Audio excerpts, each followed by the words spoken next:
So I know you're doing 2 projects, but I'm going to need you to start a third on Monday.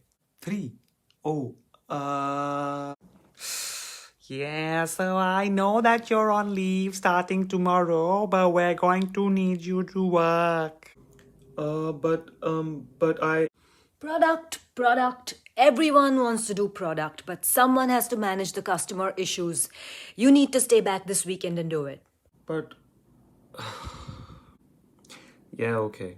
Just 2 letters in the word, and still one of the hardest things to say. When we're so good at saying yes, then why are we so bad at saying no? Especially for those early in their careers, maybe it's because we've been taught all our lives how to say yes. We've learned how to work hard and hustle and jump at every half chance and opportunity to learn more, to grow more, and to be more successful. And I'm sure it's worked very well for you this far. But now that you're an exciting professional looking to carve out your entire career, saying yes all the time may not be the right strategy anymore. Time you learned how to have a tough conversation and the subtle art of saying no. But it's hard, isn't it? Do you feel like every time you want to say no, it somehow comes out as yes? Do you feel scared and insecure that saying no will damage your future prospects, make your boss like you less, or have people think less of you? Or even more broadly, do you just have a bunch of tough conversations coming up and you need some help just to think about how to navigate it? Well, you're in the right place. That's exactly why we made this video, to help all of you learn the secret trick to saying no effectively but still getting people to like you.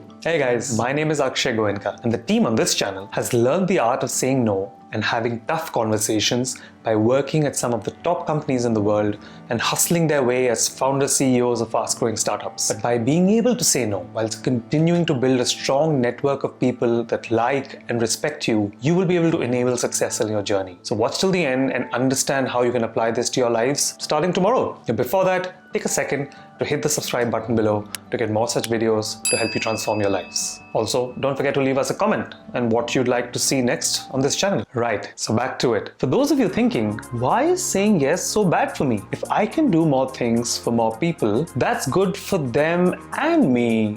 Yes? No, it's not necessarily good for you. And let me tell you why. First, when we say yes too much, we tend to perform below par at all tasks rather than performing above par at the right number of tasks that we can actually handle. Taking on more things tends to fragment and overload us. As a result, we're not able to allocate the required time to perform each task to the best of our ability. This, by the way, is amplified when working with different people for different tasks, because they never see the extent of the workload you've taken on, but instead they see your poor performance or outputs on the one task that they gave you. Remember, this is not because you're not good enough or capable enough. This is simply because you are unable to allocate either the quality or the quantity of time needed for the task. Second, while we might think we're helping, we actually tend to do others a disservice. Here's something that I think none of us will admit to, but I'll bet most of us have thought at some point. Whenever you last killed yourself by taking on all that extra work and you thought you couldn't say no, somewhere at the back of your mind, did you think something like, well, I haven't slept properly in a while, but at least multiple senior people at my company will now know me and like me? Or did you think,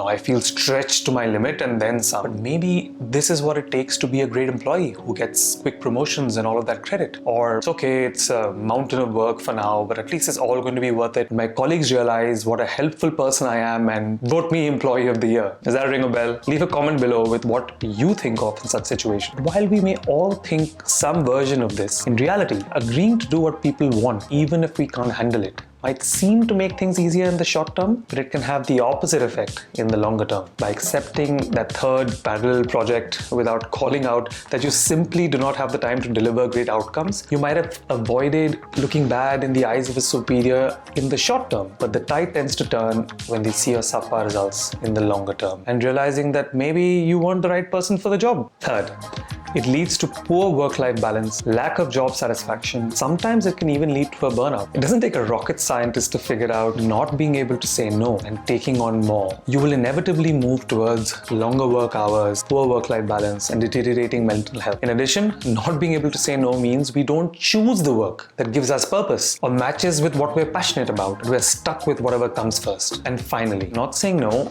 is a vicious cycle. Whenever there's an unpleasant task or extra work on a day the whole team is feeling overworked, guess who the manager is going to turn to? You got that right. So now that we've established why it's so important to say no, let's talk about why is it so hard to say no. I think that sometimes the reason we're unable to say no is simply that we're afraid. We're all afraid that if we say no to a superior, they may not like us. They may not prioritize us in the future. Maybe they'll tell others the same. And we find it easier to just give in and say yes. But hopefully after this video, you can stride back into work confident that you could say no without being afraid. Let's get to how to do it. A lot of advice we receive on this topic is to the extent of be direct, just be honest. And that's good advice, but I think it may not be complete.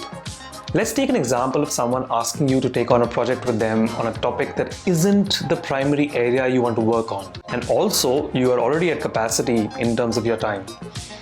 Being direct and honest might go something like this. Thanks a lot, but I'm pretty spread out already, and also this topic isn't really the right one for me. Now, while that's a perfectly acceptable response, there's still the risk of it being detrimental to your relationship depending on how the person takes it. Some people might respond well to you being direct and appreciate the candor.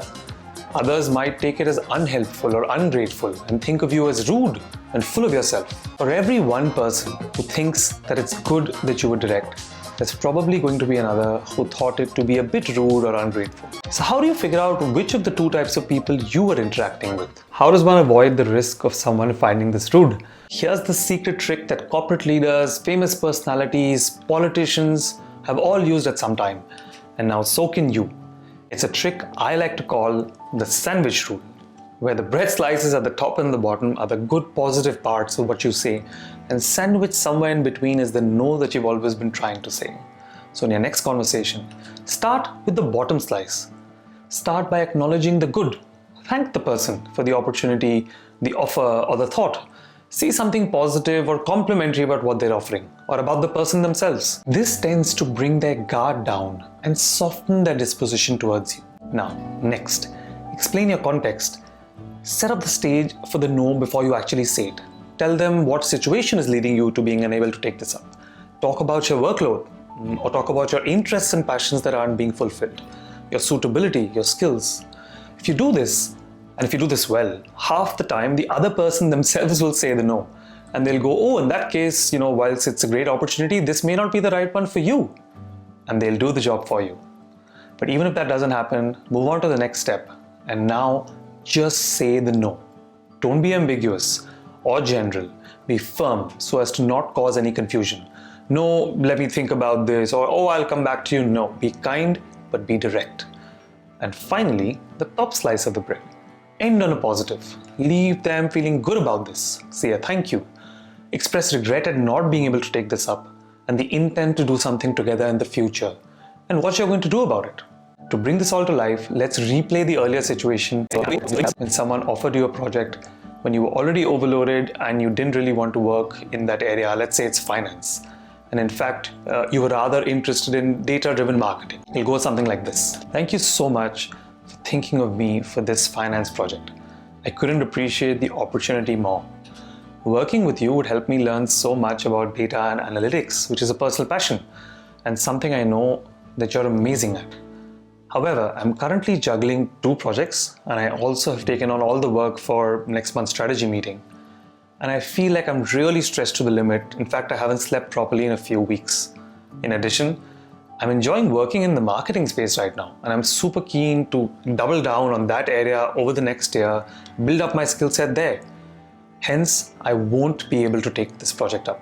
That said, I know that you do a lot of work in data-driven marketing as well. So once my current projects ease up and give me some room to breathe, would it be okay if I set up some time to understand what we could do together in that space? I'll put it on your calendar. Wasn't that a neat way to unambiguously say no, but still keep the other person happy? In fact, many people would have stopped you at the point you said you haven't slept properly in a few weeks and exclaimed, in that case, we need to solve your lifestyle first. Don't worry about this project. Thanks for all the hard work. This method works well, not only for saying no, but also for tough conversations in general. All you have to do is sandwich the bad between meaningful good. And that delivers the message but doesn't completely demotivate the other person or make them feel like you're being arrogant or make them feel rubbed the wrong way. And of course, There's a time when saying yes to everything makes sense. When you're adding to your network, or when you're looking for new opportunities at work or in a new field. Sometimes we just want to do it to help someone or make someone smile on a day that they're feeling overloaded.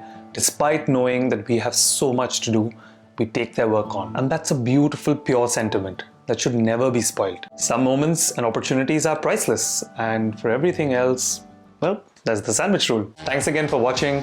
Do subscribe using the button below. And if you want to hear more about similar topics, leave us a comment and what you'd like to see next. Thanks and see you soon.